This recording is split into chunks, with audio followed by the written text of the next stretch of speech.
Just for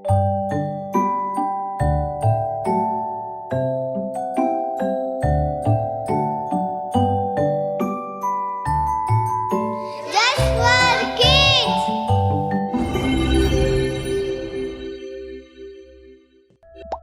Afzal है कुल जहां से घराना हुसैन का, नबियों का ताजदार है नाना हुसैन का। बस एक पल थी हुकूमत यजीद की, सदियां हुसैन की हैं ज़माना हुसैन का। आप सबको इमाम हुसैन अलैहिस्सलाम की विलादत बहुत बहुत मुबारक। Thank you so much. इमाम हुसैन अलैहिस्सलाम की विलादत हम सेलिब्रेट कर रहे हैं, हम लोगों के लिए ईद का दिन है। आपको पता है जब इमाम हुसैन अलैहिस्सलाम जब से पैदा हुए थे ना, तब से उनको पता था कि उनका जो मिशन है वो करबला है, और उनको ये चीज़ हमेशा से पता थी कि मेरा एम्बिशन है, मेरा गोल है, और वो उसको फॉलो कर रहे थे। तो चलिए आप लोगों के इंट्रोडक्शन से स्टार्ट करते हैं। अपना नाम बताइए और आपकी लाइफ का एम्बिशन और गोल क्या है वो बताइए। ओके बॉयज़, आपसे स्टार्ट करेंगे। मेरा नाम अली अब्बास बंदे अली है। जी, मुझे इंशाल्लाह बड़ा होके एक प्रोग्रामर और एक नौहा खान बनना है। Okay, very good. Programmer, right? Computer programmer, good. मेरा नाम मोहम्मद अली अला रखिया है and I want to be a scientist. Scientist, आपको बहुत पढ़ना पड़ेगा, पता है ना? हाँ, ऐसे कोई 35 ला के नहीं बनता है साइंटिस्ट, 100% मार्क्स लाने पड़ते हैं। ओके, तब आप बहुत पढ़िएगा, ठीक है? एंड आई होप इंशाल्लाह आप बेस्ट साइंटिस्ट बने। जी सलामुअलैकुम, मेरा नाम जाफ़र इमरान नाथानी है जी। और मुझे एक शेफ़ बनना है। शेफ, अरे वाह! शेफ अगर आप बन जाते हैं ना इंशाल्लाह ज़रूर हमें कॉल करिएगा। बुड्ढे भी हो गए होंगे तो आपका खाना खाने आएंगे, राइट? चलिए आप बताइए। मेरा नाम इंसिया आदिल है और मुझे डॉक्टर बनने का शौक है। डॉक्टर, कौन सी डॉक्टर बनेंगे Insiya? Baby doctor. Baby doctor, oh वाह! यानी पीडियाट्रिशियन कहते हैं उसे। जो भी मेरे फ्रेंड्स को या किसी को भी बच्चे होंगे ना आपके डॉक्टर बनने तक, I am going to refer you. Okay, make sure आप अपना ये एम्बिशन पूरा करें। जी, माय नेम है सकीना आतिफ़ बंदे अली। मुझे आलिमा, डॉक्टर और शेफ बनना है। Very good. यानी आप शेफ घर में होंगी, आलिमा आप हमारी कम्युनिटी के लिए, और डॉक्टर आप बाहर होंगी, which is a very good thing. I hope आप तीनों चीज़ें पूरी करें। जी, माय नेम इज़ सनम दाऊदानी और मुझे बड़े होके टीचर बनना है। टीचर बनना है। आप अच्छी अच्छी चीज़ें पढ़ाइएगा बड़ी होके, ठीक है? सपोर्ट करेगा वीक किड्स को। ओके जी। My name is Rukaiya Daudani और मुझे बड़े होके डॉक्टर बनना है। डॉक्टर बनना है, वेरी गुड। आप लोग के ख्यालात सुन के इतना अच्छा लगता है कि हमारी जो कम्युनिटी का फ्यूचर है वो बहुत सेफ हैंड्स में है अल्हम्दुलिल्लाह, और सब साइंटिस्ट, डॉक्टर और बहुत अच्छी अच्छी चीज़ें, शेफ्स वगैरह बनने वाले हैं, विच इज़ वेरी गुड। तो चलिए आज का मॉरल वैल्यू लेसन हमारा स्टार्ट करते हैं। ये सब तो हमने दुनियावी बातें कर ली, और इंशाल्लाह अल्लाह सुब्हानहू व तआला आप सबको इसमें कामयाब करें। अब क्योंकि हम इमाम हुसैन अलैहिस्सलाम का जिक्र कर रहे हैं, तो हम उन्हीं की ज़िंदगी से उनकी शख्सियत का एक पहलू देखेंगे। वैसे तो इमाम ऐसी हस्ती होते हैं जिनकी शख्सियत को समझना बहुत मुश्किल होता है। एक बार इमाम हुसैन अलैहिस्सलाम अपने घोड़े पर कहीं जा रहे थे। उस ज़माने में कार, बाइक्स और ट्रेन्स तो थी नहीं, घोड़े, ऊँट और हाथी थे। तो इमाम हुसैन अलैहिस्सलाम अपने घोड़े पर कहीं जा रहे थे, तो उन्होंने देखा रास्ते में कुछ गरीब और फ़ुकरा एक कॉर्नर में बैठे हैं, कुछ खा रहे हैं, या कुछ मज़दूर बैठे हैं जो कुछ खा रहे हैं। तो जब उन लोगों ने इमाम हुसैन को आते हुए देखा, उन लोगों ने कहा अस्सलाम वालेकुम या इमाम हुसैन अलैहिस्सलाम। तो अब है ना, ज़्यादातर लोग क्या करते हैं मालूम है कि अगर कोई गरीब सलाम करेगा ना तो ऐसे करते हैं, नहीं सुना ही नहीं हमने, और अपना निकल जाते हैं। लेकिन इमाम हुसैन अलैहिस्सलाम ने इमाम होके, दो जहान के मालिक होके, वालेकुम अस्सलाम व रहमतुल्लाहि व बरकातहू, इस तरह से पूरा जवाब बहुत अच्छे से दिया। और जब इमाम ने इतने अच्छे से जवाब दिया ना, तो जो मज़दूर थे ना उनको बहुत अच्छा लगा। तो उन्होंने कहा इमाम अलैहिस्सलाम, क्या आप आके हमारे साथ हमारी दावत कबूल करेंगे? जो खा रहे हैं आप वो खाएंगे हमारे साथ? तो इमाम हुसैन अलैहिस्सलाम अपना घोड़ा रोक कर वहीं रुक गए और उतर आए, और जो मज़दूर बैठे कुछ खा रहे थे, इमाम हुसैन अलैहिस्सलाम इतनी बड़ी हस्ती होने के बावजूद उन गरीबों के साथ आके बैठ गए, उन मज़दूरों के साथ, और जो कुछ भी वो खा रहे होंगे, रोटी, दाल, राइस, व्हाटएवर जो अरब के खाने होते हो, वो खाने लगे। और इमाम ने उन लोगों के साथ खाया। उन मज़दूरों को बहुत अच्छी लगी ये बात। और फिर इसके बाद जो है तो इमाम ने उनसे कहा कि आपकी दावत मैंने कबूल की, आपने मुझे बुलाया, मैं आपके दावत कबूल की और मैंने आया आपके साथ खाया।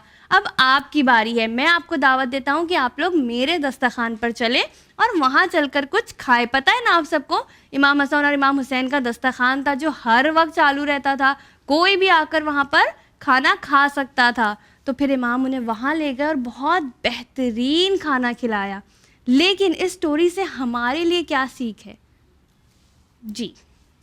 Wow girls, very good. आप बताइए, आपने कुछ बोला नहीं है। Yes teacher, future teacher. कि ना हमें ना मतलब ऐसे कोई गरीबियों को इग्नोर नहीं करना चाहिए। गरीबों को इग्नोर नहीं करना चाहिए। ओके जी, आप बताइए सकीना। कभी हमें गरीबों को नीचा नहीं बताना चाहिए, इन्हें इग्नोर नहीं करना चाहिए। जी, नीचा नहीं दिखाना चाहिए। बॉयज आप कुछ बोलिए, आई वांट समथिंग डिफरेंट। जी जाफर आप ही बताइए। हमें ये नहीं सोचना चाहिए कि वो लोग ऐसा नीचे ज़मीन पे बैठ के खा रहे हैं, हम उससे अच्छा हमारे घर जाके खाएंगे। एग्जैक्टली। ऐसा भी तो हो सकता है वो लोग न्यास चख रहे हो और फिर उसमें फिर हमें भी शिफा मिल सके। जी ओके, आपका फर्स्ट पॉइंट जो था वो एकदम करेक्ट था। बहुत से लोग ज़मीन पर बैठ के नहीं खाते हैं, वो उसको इंसल्ट समझते हैं। वो सोफ़े पर बैठेंगे या डाइनिंग टेबल ही उन्हें चाहिए तो ही वो खा सकते हैं। वो खड़े होके खा लेंगे, लेकिन बैठ के ज़मीन पे जो हमारी जो घर में जो कारपेट वगैरह उस पर नहीं बैठते हैं। तो ऐसा नहीं, जब इमाम हो के वो बैठ सकते हैं, यानी फिर हम तो कोई चीज़ ही नहीं है, राइट जी? अब्बास आप कुछ बता रहे थे।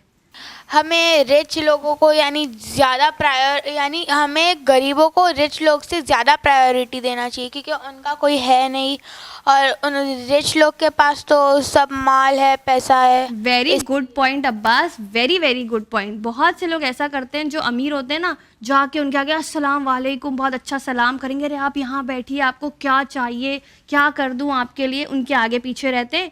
लेकिन जो गरीब होता है ना, उसकी तरफ ना कोई भाव देगा, ना उसको कोई देखेगा। वो बेचारा पहले ही अपनी गुर्बत से परेशान है, फिर उसको लोग अवॉइड कर देते हैं, उसको वो हर्ट हो जाता है। फिर उसने कुछ खाया कि नहीं, तो वो शर्माता है कि मैं खुद से कैसे बैठ जाऊँ। वो चाहते हैं कि जिनकी जो गरीब होते हैं ना, उनमें सेल्फ रिस्पेक्ट बहुत होती है, तो वो नहीं चाहते कि वो खुद से जाके बैठ जाए। वो चाहते कोई उन्हें भी बोले अरे तुम भी बैठो, तुम भी खाओ। तो कभी ऐसा नहीं करना चाहिए कि आप एक रिच को प्रेफर करें ओवर पुअर। आपको हमेशा पहले ये देखना, ऐसा नहीं है कि अब आप सारे अमीरों को इग्नोर करना शुरू कर दें, ये अमीर इनसे नहीं बात करेंगे। नहीं, नॉट लाइक दैट। उनको भी आप अच्छे से पेश आइए, बट कीप दी इक्वालिटी। जैसे आप अमीरों के साथ पेश आते हैं, वैसे ही गरीबों के साथ पेश आइए, इक्वल रखिए। जैसे इमाम गरीबों के इमाम है, अमीरों के भी इमाम है। इमाम ने फ़र्क नहीं किया, तो हम लोगों को भी फ़र्क नहीं करना चाहिए, ठीक है? तो जब हम लोग, और अभी आप लोग बच्चे हैं, आप लोग सीख रहे हैं, आप लोग कच्ची मिट्टी हैं, जब आप लोग बड़े हो जाएंगे तो आप लोग पुख्ता हो चुके होंगे। तो ये सारी चीज़ें आपके अंदर इनबिल्ट होनी चाहिए कि आप लोग जब बड़े हों तो बेहतर इंसान बने। ऐसे इंसान नहीं बने जो घमंड करते हों और दूसरों को अपने से कमतर समझते हो, या हम यहाँ नहीं बैठते, हम इनके साथ नहीं खाते। नो। किसी को और कुछ कहना है? Anybody, any input? ओके, ठीक है। तो ये थी हमारे इमाम हुसैन अलैहिस्सलाम की एक शख्सियत की छोटी सी झलकी। फिर देखेंगे हम किसी और वक्त, इंशाल्लाह आप लोगों से मुलाकात करेंगे और देखेंगे कि किस इमाम की ज़िंदगी के बारे में हम बात करने वाले हैं। देखते हैं अगले सेगमेंट में निशात गजाला हमारे लिए कौन से इंटरेस्टिंग क्वेश्चंस लेकर आई हैं। औज़ुबिल्लाहिमिनश्शैतानिर्रजीम, बिस्मिल्लाहिर्रहमानिर्रहीम। अस्सलामु अलैकुम डियर व्यूअर्स, आप सभी का इस्तकबाल है हमारे सेगमेंट डिड यू नो में। तो चलिए स्टार्ट करते हैं अपने सेगमेंट का स्टूडियो में मौजूद टीम्स के साथ। अस्सलामु अलैकुम किड्स। वालेकुम अस्सलाम। Welcome to our segment did you know. तो इस सेगमेंट में ये क्विज सेगमेंट है, जिसमें मैं आपसे जनरल नॉलेज एंड दीनी क्वेश्चंस पूछूंगी। उन क्वेश्चंस के सवाल के आपको मुझे करेक्ट आंसर्स देने हैं। Okay, so our first question is for girls.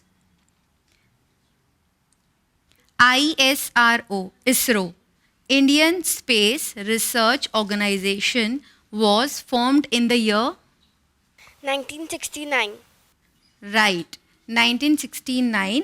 और kids, आपको पता है who is the founder of this organization? Yes, आप बताइए अली अब्बास। अब्दुल कलाम जी। No, अब्दुल कलाम कैसे? That's incorrect answer.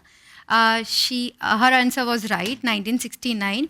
और Vikram Sarabhai is a founder of this organization. और आपको पता है ये organization क्या है? This is a space technology तो ISRO, ISRO provides satellite products and tools to the nation. That is weather forecast, broadcast, communication, जो भी हमको टीवी वगैरह पे दिखता है, मालूमात होती है ना, वो ISRO, इसरो प्रोवाइड करता है सर्विसेज टू आवर नेशन. ठीक है. Okay, so now our next question is for boys. Solar power generate electricity from what source? Yes, Ali Abbas, आप बताइए. sun. Very good, sun. Okay, so now next question is to girls. This is regards to a position, ठीक है, जैसे हम कहते हैं ना sitting, standing, position, posture, ये उससे related है. A man presses more weight on the earth at which position? Sakina, आपको ट्राई करना है. जी बताइए. Sitting. Sitting. No. Incorrect. Shall I pass this question to boys? It's very simple. Logic लगाना है आपको. Logic. जी आप ट्राई करेंगी. Standing. Very good. स्टैंडिंग. इसमें सिर्फ आपको एक लॉजिक यूज़ करना था कि जब कोई इंसान खड़ा रहेगा तो वो अर्थ के ऊपर ज़्यादा प्रेशर उसका आता है. ठीक है. Okay. So now, this question is for boys. Who developed world first water-based computer along with his team? It's a water-based computer.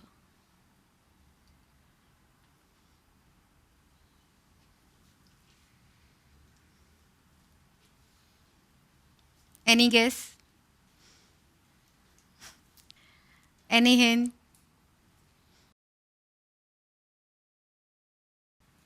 Okay, I'll give you this answer. We should be proud of him. He is an Indian, Manu Prakash. उनका नाम है मनु प्रकाश. उन्होंने अपनी team के साथ, he is a assistant professor of bio engineering in Stanford university. उन्होंने अपनी team के साथ इस कंप्यूटर को बिल्ड किया है. और you know what makes this computer unique? Because this computer works, operates on the unique physics of moving water droplets. So this is called first ever world's first water based computer. So now our next question is for girls. What does the abbreviation WWW stands for? Okay, Sakina, आप बताइए. World Wide Web. Excellent. This is the right answer. Okay.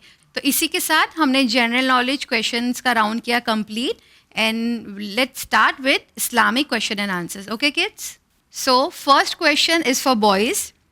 इमाम हुसैन अलैहिस्सलाम की कुल उम्र मुबारक कितनी है? जी अली अब्बास, आप बताइए. 59. 59. इनकरेक्ट. जी आप बताइए रुकैया. 63. No, incorrect. ये तो सबको आना चाहिए. जी आप बताइए Sakina. 56. No, you are very close but that's incorrect. ठीक है, let me give this answer. 57. 61 आपने कहा. 61 हिजरी में वाक़े करबला हुई है, वो अलग है. और इमाम की जो टोटल उम्र मुबारक थी, एज थी, वो 57 ईयर्स थी.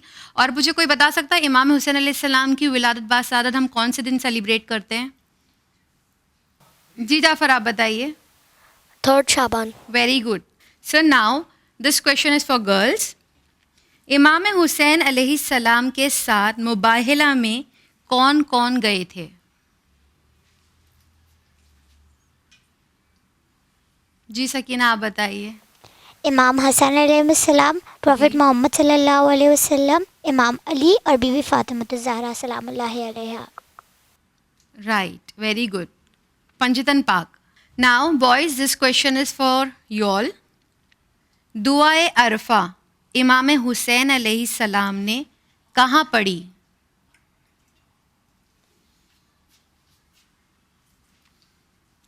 जी आप बताइए अली अब्बास. करबला में. नो. जब हम हज पे जाते हैं ना तो उस मैदान का, उस जगह का जिक्र आता है। जो भी हाजी जाता है वो उस मैदान में भी जाता है। जी अब बताइए, याद आया कुछ? अरफात का मैदान। Very good. अब ये याद रहेगा सबको?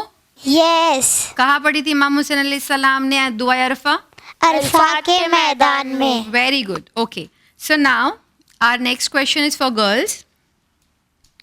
मेरे ये दोनों फर्जंद इमाम हैं, चाहे बैठे हों चाहे खड़े हों, किसने इरशाद फरमाया है? सकीना आप बताएंगी? इमाम अली अलैहिस्सलाम ने। नो, गलत है। किसी प्रॉफिट ने फरमाया है। जैनब को बताने दीजिए। जी जैनब आप बताइए। शायद प्रॉफिट मोहम्मद सल्लल्लाहु अलैहि वसल्लम। शायद के श्योर हैं आप? कॉन्फिडेंटली बता दीजिए। श्योर। Sure, very good. पैगंबर इस्लाम रसूल खुदा सल्लल्लाहु अलैहि वसल्लम ने ये इरशाद फरमाया है कि मेरे दोनों फर्जंद चाहे बैठे हों चाहे खड़े हों ये इमाम हैं। ठीक है, okay. So this is the last question of our segment and both of the team you all can give me the right answer. ठीक है, एक सूरे का जिक्र हम अक्सर सुनते हैं, सूरे दहर। हाँ ना, कुछ तो बोलो। Okay, yes. सो सूरे दहर की फजीलत किन की शान में है? मतलब सूरे दहर में जिनका जिक्र है, जिनके बारे में फजीलत बयान की गई है, वो कौन शख्सियत हैं? अभी हाल ही में मुझे किसी ने आंसर दिया है। जी आप बताइए अब्बास। इमाम हुसैन अलैहिस्सलाम। This is partially correct. सूरे दहर में पंजतन पाक की फजीलतों को बयान किया गया है। ओके, सो इसी के साथ हमने दोनों राउंड्स किए हैं कंप्लीट।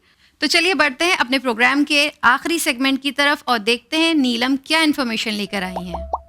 बिस्मिल्लाहिर्रहमानिर्रहीम। जी व्यूअर्स सलाम अलैकुम, आप तमाम का इस्तकबाल है प्रोग्राम जस्ट फॉर किड्स के आखिरी मरहले सेगमेंट अमेजिंग फैक्ट्स में। हमारे व्यूअर्स के साथ हमारे प्यारे प्यारे छोटे छोटे जो व्यूअर्स हैं जो हमारा प्रोग्राम देख रहे हैं, हम आपका भी इस्तकबाल करते हैं हमारे सेगमेंट में, और साथ ही स्टूडियो में मौजूद बच्चों का भी इस्तकबाल है। सलाम अलैकुम किड्स। आपको पता है आज हमारे सेगमेंट में हम बात करने जा रहे हैं कंट्री जमाइका की। आई नो ये कंट्री के बारे में ज़्यादा नॉलेज आपको नहीं है, आप ज़्यादा कुछ नहीं जानते हैं, लेकिन क्या आप में से कोई है जो कुछ जानता है इस कंट्री के बारे में? आप जानते हैं अली अब्बास? जमाइका एक आइलैंड कंट्री है। श्योर? श्योर। आपने पढ़ा है कहाँ पे?